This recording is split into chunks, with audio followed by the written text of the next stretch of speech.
Sir एक और बात अगर हम भारत की भी करते जाएं, भारतीय कर्नल राजेश पवार ने एक पॉडकास्ट पर एतराफ़ किया है कि भारत, इसराइल और अफगानिस्तान मिलकर पाकिस्तान के खिलाफ काम कर रहे हैं। ये बात तो हम बहुत अरसे से कह ही रहे थे। This is a text book case of a hybrid war. आपके ख्याल में पाकिस्तान को इस 3 फ्रंट चैलेंज से निपटने के लिए अस्करी सतह पर क्या करना चाहिए?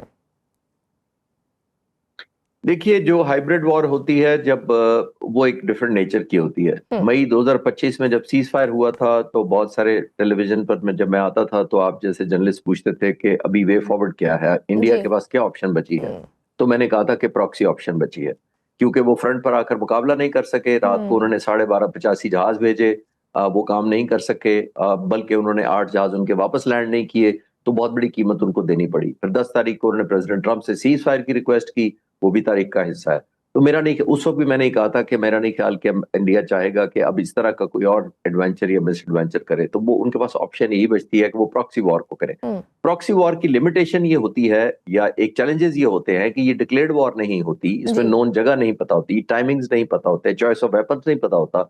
जब इतना कुछ एम्बिगुअस होता है या कंफ्यूजन होता है, तो जो इनिशिएटिव होता है वो बहुत ज्यादा टेररिस्ट के हाथ में चला जाता है, बिकॉज उनके पास चूजिंग होती है टाइमिंग की, जगह की, इंटेंसिटी की, डे एंड नाइट टाइम के किस वक्त करना है। तो आई थिंक उसको कंटिन्यूड चाहिए होती है, आपको सर्वेलेंस भी चाहिए होती है, परसिवेरेंस भी चाहिए होता है, हौसला भी चाहिए होता है, और सबसे ज्यादा टेक्नोलॉजिकल एडवांसमेंट आपको साथ साथ करनी पड़ती है ऐसे हमलों को या ऐसी प्लानिंग को काउंटर करने के लिए, जो कि आई एम श्योर पाकिस्तान की मुसल्लह अफवाज कर रही हैं और करती रहेंगी। लेकिन जैसे मैंने कहा, इसके अंदर कोई डेडलाइन नहीं होती कि ये अगले हफ्ते खत्म हो जाएगी, बिकॉज ये इनिशिएटिव उनके पास होता है, और पीछे से अगर फंडिंग इस तरह की मैसिव किस्म की हो तो जाहिर है फिर इनिशिएटिव और ज्यादा उनको बढ़ता है, और वो तो चाहेंगे कि उनको कैश स्टाफ कंट्री है अफगानिस्तान, वो चाहेंगे कि उनको और ज्यादा फंडिंग हो ताकि वो उनके पॉइंट ऑफ व्यू से अपने जो उनको फंड देने वाले होते हैं उनको बेहतर अपनी परफॉर्मेंस दिखा सके, और बेहतर परफॉर्मेंस यही है कि जितना खुदा न खास्ता हमारा नुकसान होता है ऑब्वियसली। और अफगानिस्तान की सरजमीन का तो पाकिस्तान के खिलाफ इस्तेमाल वैसे भी अब कोई ढकी छुपी बात तो नहीं रही,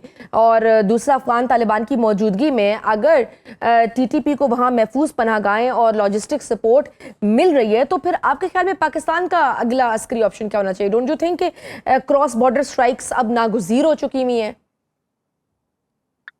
जी, ये तो मैं उस वक्त भी कहा था जब पिछले अक्टूबर में शुरू हुई थी, तो मैंने कहा था कि this is not by choice, this is by compulsion. हम इस पर खुशी नहीं लेते, कोई प्राइड नहीं लेते कि ये एक हमसाया मुल्क है जिसके साथ हमने बड़े अच्छे ताल्लुकात रखे हैं, ऑल दैट सपोर्ट भी किया। सोवियत यूनियन इन्वेजन के दौरान भी हमने लोगों को सपोर्ट किया, उनकी जो आज़ादी थी उसको चैलेंज नहीं होने दिया।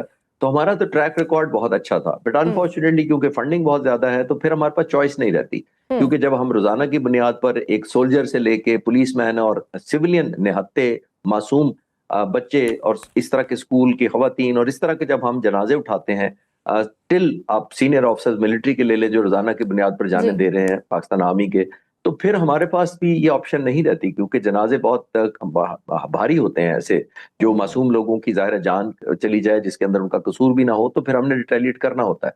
लेकिन जैसे मैंने कहा, सिलेक्टिव होनी चाहिए, पोजीशन ऑफ स्ट्रेंथ होनी चाहिए, और फिर लास्ट बात ये है कि बाकी जो दोस्त ममालिक है इस खत्ते में, खासतौर पर चीन और रूस हैं, उनको जरूर इन्वॉल्व करना चाहिए और उनको रियलाइज करवाना चाहिए कि ये जंग ऐसी है जो हमारी चॉइस की नहीं है, लेकिन हम रिटेलिएट हिट बैक जरूर करेंगे। और सारे ऑब्वियसली जैसे फंडिंग की तरफ जरूर इशारा करना चाहिए कि जो प्रॉक्सी वॉर को पीछे से सपोर्ट या सर्वाइव किया जा रहा है। अच्छा सर, इस सब में जो हम देख रहे हैं, ठीक है भारत तो है ही और भारत इजराइल को सपोर्ट भी कर रहा है, बट इजराइल का अपना वैसे मोटिव क्या है इस सब के पीछे?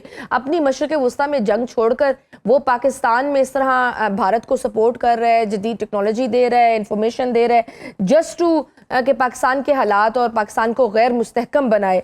आपके ख्याल में what is Israel's ultimate geopolitical goal here? Number one तो हम कई दफा बात कर चुके शजिया, ग्रेटर इजराइल है, जिसकी राह में एक ईरान बहुत बड़ी रुकावट बन गया है ऑब्वियसली, इसीलिए अब्राहम कॉर्ड वहां नहीं पहुंच सका, ना इंशाल्लाह पहुंचेगा। आपने देखा कुछ शुरू में कुछ ममालिक ने उसको इजराइल को तस्लीम भी किया, अरब ममालिक ने उसके साथ में ताल्लुकात भी बहाल कर लिए, लेकिन उसके बाद जो वो नाहक खून 2.5-3 साल से उसने गजा के साथ जो जुल्म बर्बरियत की है, उसकी वजह से वो एक्सपोज सिर्फ मुसलमानों में नहीं हुआ बल्कि ग्लोबली हुआ है। तो जब वो एक्सपोज हुआ है तो वो एक एलिमेंट ऑफ सिंपैथी बहुत कॉम्प्रोमाइज हुआ है। तो अब जैसे मैंने कहा कि उसकी सबसे बड़ी टारगेट या एक कॉज या मिशन उनके पॉइंट ऑफ व्यू से यही है कि पाकिस्तान को सिर्फ न्यूक्लियर जो मुल्क नहीं है मुसलमान, सबसे जो अगर दो ममालिक अगर मैं दुनिया में देखूं जो मुसलमान ममालिक हैं, टेक्नोलॉजिकल एडवांसमेंट स्टेज पे हैं या बहुत तरक्की कर गए हैं, वो पाकिस्तान और तुर्की है। तो जाहिर है जी। आपने देखा तुर्की को भी वो थ्रेट करता रहता है, पाकिस्तान को भी डायरेक्ट नहीं कर सकता क्योंकि कॉन्सिक्वेंसेस पता है, तो इनडायरेक्टली करता रहता है। तो वो ये एक ऑनगोइंग बैटल होनी है, इसके अंदर आप डिजिटाइज नहीं कर सकते कि फलां दिन से फलां दिन तक होगी या फलां टाइम पर होगी या फलां लोकेशन पर होगी। ये एक अनएंडिंग नॉन स्टॉप परसुएशन किस्म की जंग है। जो ऑल आउट मिलिट्री की ऑप्शन है वो तो मेरा मानना है कि वो नहीं रही, और खास तौर पर ऑल आउट मिलिट्री तो मैं अमेरिका स्पेसिफिक बात कर रहा हूँ, क्योंकि ईरान ने तो सिर्फ डिफेंड करना है। जी। लास्ट में उसने जो 40 दिन जंग हुई थी उसमें डिफेंड ही किया था। अमेरिका ने अपने ऑब्जेक्टिव हासिल करने थे, और जब भी एक मिलिट्री आप एम्प्लॉय करते हैं कोई भी, तो उस मिलिट्री ने आपको अल्टीमेटली डिप्लोमेसी के मेज के ऊपर एक एडवांटेजेस पोजीशन देनी होती है, और और वो होती है उसकी परफॉर्मेंस के जरिए। यानी मिलिट्री जितनी डोमिनेंट होगी दुश्मन पर, हावी होगी, जितना कॉम्प्रोमाइज कराएगी अपने दुश्मन पर, उतना ही डिप्लोमेट्स और पॉलिटिशियंस और जो लीडर्स होते हैं मुज़ाकरात करने वाले, उनको एडवांटेज होती है। अब यहाँ पे प्रेसिडेंट ट्रंप को वो एडवांटेज नहीं मिल रही। ये सबसे बड़ा इशू हुआ है कि जो उनकी मिलिट्री को जिस तरह एम्प्लॉय किया गया वो एक अलग बात है, या अलग सवाल हो सकता है कि वो क्या हुआ और क्यों नहीं हुई, लेकिन हुआ नहीं जो उनकी मिलिट्री से तवक्को कर रहे थे ट्रंप। जी। तवक्कुआत ही गलत थी, क्योंकि हिस्ट्री उन्होंने शायद उस तरह नहीं देखी थी जिस तरह उनको देखनी चाहिए थी, नंबर वन। अब वो कोशिश ये कर रही है दोनों साइडें। ईरान भी चाहता है कि एक न्यू फाउंड लिवरेज उसको मिली है। स्टेट ऑफ हॉर्मुज़ एक ऐसा है जो उसको न्यूक्लियर एनरिचमेंट से भी ज्यादा पावरफुल टूल उसके हाथ में आ गया है। उसने पूरे इलाके के मुल्कों को जिस जिस तरह स्ट्राइक किया, उसका कॉन्फिडेंस बिल्ड हुआ है, उसको अपनी रीच का पता लगा है, उसकी अपनी कैपेसिटी नोन है। फिर उसने इसराइल को जिस तरह तबाही किया तो उसका एक न्यू फाउंड कॉन्फिडेंस भी उसको मिला है। तो ये तमाम चीजों को ध्यान में रखते हुए हम देखते हैं कि ईरान की अपनी स्ट्रेंथ है जो वो मुज़ाकरात की टेबल पर कन्वर्ज करना चाहता है इनटू वैल्यू, और प्रेसिडेंट ट्रंप के पास अपनी डिसएडवांटेज है, लेकिन डिसएडवांटेज बावजूद वो सुपर पावर है, वो सबसे बड़ी मिलिट्री अभी भी है। जो वो चाहते हैं कि वो कॉम्प्रोमाइज ना करें एज अ सुपर पावर, और मुज़ाकरात में उनको एक एडवांटेज होनी चाहिए। हाँ, इन बिटवीन क्या हो रहा है, ये भी इसको बिल्कुल आपने ठीक कहा, पोस्टरिंग हो रही है। मैं इसको ऑल आउट वॉर नहीं देख रहा, क्योंकि ऑल आउट वॉर में ऑप्शन कोई नहीं है। अगर ये खुदा ना खास्ता जंग दोबारा फैल जाती है, 10 20 30 दिन दोबारा होती है, तबाही जरूर मचेगी, लेकिन आप और मैं और तमाम मीडिया इसी नतीजे पर, इसी रेशो से, इसी स्कोर पर हम दोबारा बात कर रहे होंगे, क्योंकि मेरा नहीं ख्याल कि president Trump back by Israel कोई ऐसी एडवांटेज पोजीशन हासिल कर सकेंगे जो उनको मज़ाकरात की मेज पर उनका एडवांटेज को बहुत बड़े एडवांटेज में बदल दे।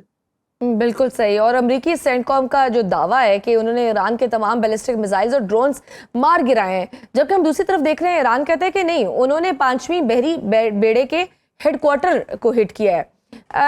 इन दोनों के फिजाई दावों में आपको कितनी सच्चाई नजर आती है?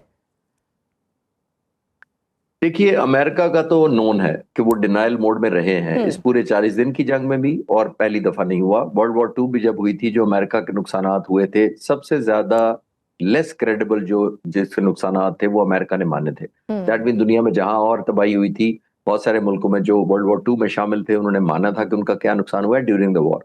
अमेरिका के जो नुकसानात हुए वो जंग से काफी अरसे बाद लोगों को पता लगे थे कि अमेरिका का ये नुकसान हुआ है, तो ये उस वक्त से चल रहा है। अभी भी प्रेसिडेंट ट्रंप या बाकी जो उनकी लीडरशिप है मिलिट्री, वो उस तरह नहीं करार करते जो उनके नुकसानात हुए हैं, लेकिन हमने फिर over a period of time देखा, जो सीएनएन ने भी बाद में आपने देखा कि डॉक्यूमेंट्रीज उनकी अपनी प्रूफ दे न्यूज दिए, एजेंसीज तो ने। सीएनएन की रिसर्च ने सपोर्ट किया कि ईरान गलत नहीं कह रहा था या ओवर इन्फ्लेट नहीं कर रहा था। देखिए, जंग जब भी होती है उसमें फॉग ऑफ वॉर जरूर होता है, एक धुंधलाहट होती है, एलिमेंट ऑफ एग्जैजरेशन जरूर होता है, मोरल बूस्टिंग की वजह से भी होता है, अपनी कैपेसिटी ज्यादा दुश्मन पर हावी होने के लिए होता है, बहुत सारी वजूहत होती हैं।